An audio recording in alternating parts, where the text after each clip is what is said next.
Dunc Holder now. Eric Asher next at noon on Sports 1280 New Orleans.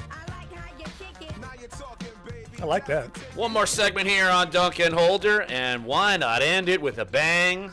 Andrew Lopez covers LSU for NOLA.com and the Times-Picayune. Lopes, I am assuming that you are wearing a fire-repellent jumpsuit because all of Baton Rouge is burning down because Ed Ogeron can't recruit anymore. Well, it would be burning down if it wasn't raining and storming all morning. I think that saves us right now from the potential fire. But I will probably wear some sort of protective vest when I go to LSU at 3 o'clock.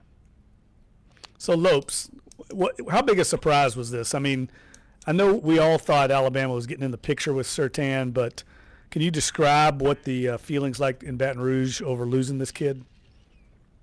Not great. They thought that they were in, and it seemed like maybe last minute, last night, it became apparent that this was going to happen and they were going to miss on him, but it now looks like they're going to miss and maybe only end up with 23 signees in this class, which when you had a month, 6 weeks really, to focus on 4 spots and you only filled 2 of them, there's no way to slice it other than that's a bad look.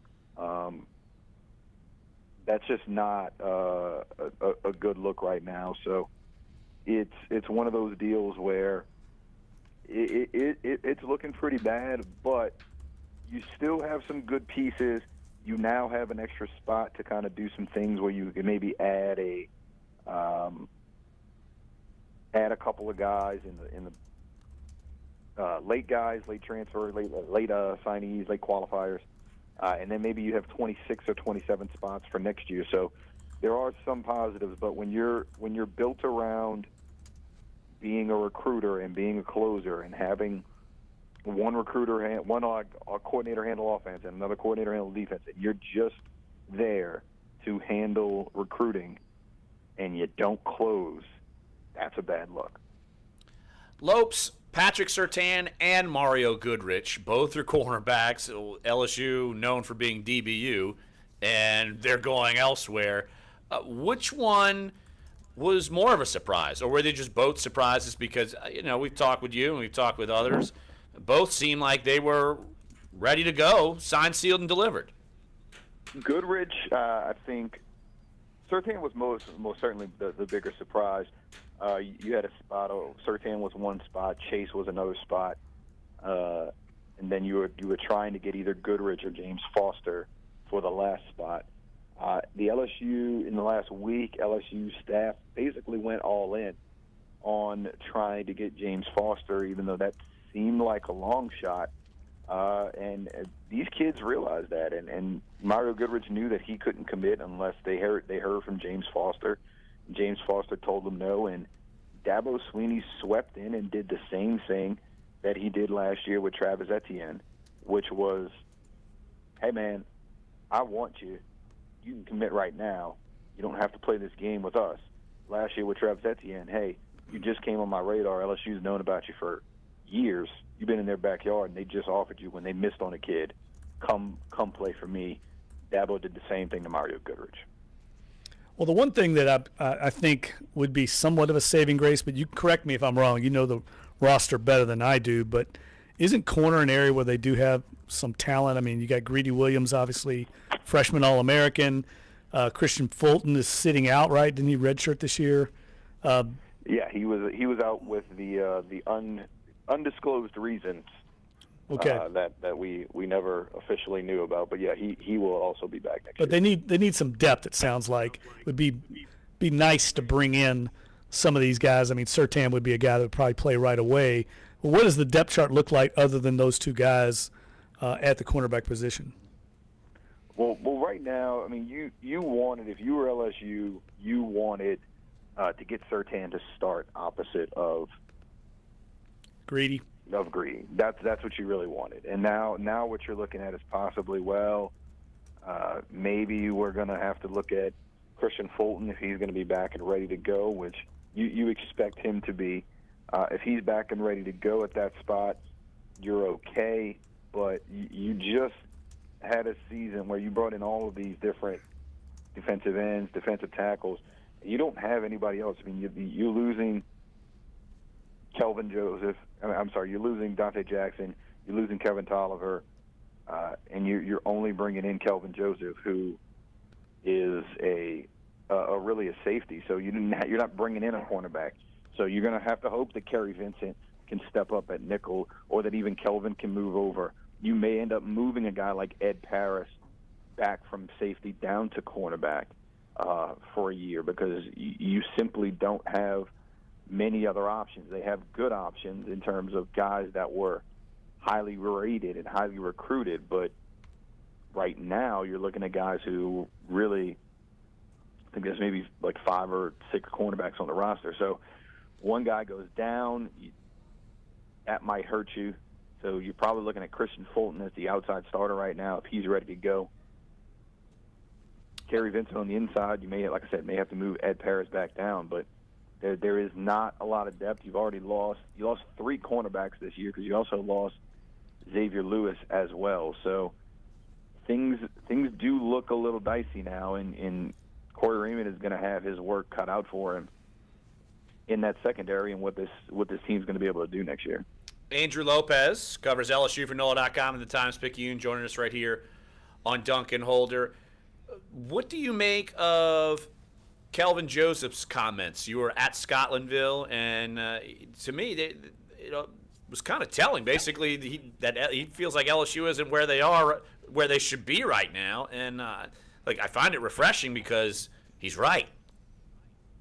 He knows, and I think everybody knows. I mean, these players know. These players know that going to the Citrus Bowl every year is not what you want for LSU football. That's not what fans want. That's not what the players want. They know that they want to be better, and Kelvin sees himself as a guy who can go in there and help this team out. So, like you said, it's kind of refreshing to hear a kid say, when he said, usually you hear a kid say, I want to help bring a national championship there. He says it in the sense of, we're not where we want to be, and it's part of my job as coming in here as one of the leaders of this class is to lift this group to where we do want to be. So it's telling to hear that from a guy like, from an 18, 19-year-old kid who's coming in as a freshman. Lopes, I'm curious. Is there a backup plan here? Can they go out and beat the bushes and find a JUCO or somebody? Because it sounds to me like they're going to have to find some kind of depth in that secondary after missing out on these 2 kids. Where do they go from here? To me, what it looks like now, and Jamar Chase, anybody out there who's listening, we can go to our feed on Facebook.com, NOLA.Tigers or whatever. I think it's on the NOLA Prep Sports account, where we're going to live stream Jamar Chase's announcement momentarily. I think it's on the website too, on NOLA.com, with the links there. He's going to be the 23rd guy in this class. I do not think that the 24th is going to come. You had backup options in Mike Williams. Got about 2 minutes, guys. 2 minutes. Baton Rouge, he signed with Texas today. You had another one in Austin. And Justin Watkins, he signed with Florida this morning. You had Glenn Beal, who he's going to sign soon, I think around 1 o'clock, I think maybe. He's probably going to Texas A&M. Those are all your backup options. So now you're looking at 23 guys today, and the only thing you can do is maybe take a JUCO guy, qualifies late, bring him in at cornerback. But I think at most they will sign one guy or get one transfer, maybe a grad guy who transfers after spring practice, and that's going to be it. And they're going to maybe go into 2018 with 26 scholarships for guys for the class of 2019. Lopes, real quick, about 30 seconds. Are we going to have another stunner at Rummel, or are we safe assuming that Chase will be at LSU? If there's a stunner at Rummel today, it'll be Aaron Brule changing up what he's going to do. I 99.9% expect Jamar Chase to sign with LSU. All right, that's Andrew Lopez all over LSU and the chaotic times going on up in Baton Rouge on the recruiting trail. All right, Lopes, appreciate the time, Thanks, buddy. Lopes.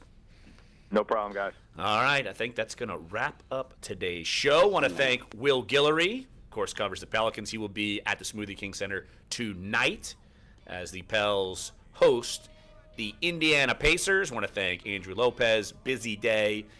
And I'm curious to see what Ed Ogeron has to say later on today. I'm sure we will have those comments and dissect them on tomorrow's show. But, Jeff, good to have you back, even though you're about 60%, 70%. Hopefully you survive. It's good to be back. You get some vitamins in you. I was so happy to hear Clyde go on a big rant. That made my day. You missed it. Sports1280.com, NOLA.com, iTunes, SoundCloud, and YouTube page. And don't forget, we will have Jamar Chase's announcement on NOLA.com coming up in literally minutes. So go check that out. And following us, Eric Asher. So don't go anywhere. Sports1280, NOLA.com, and the iHeartRadio app, Dunc Holder.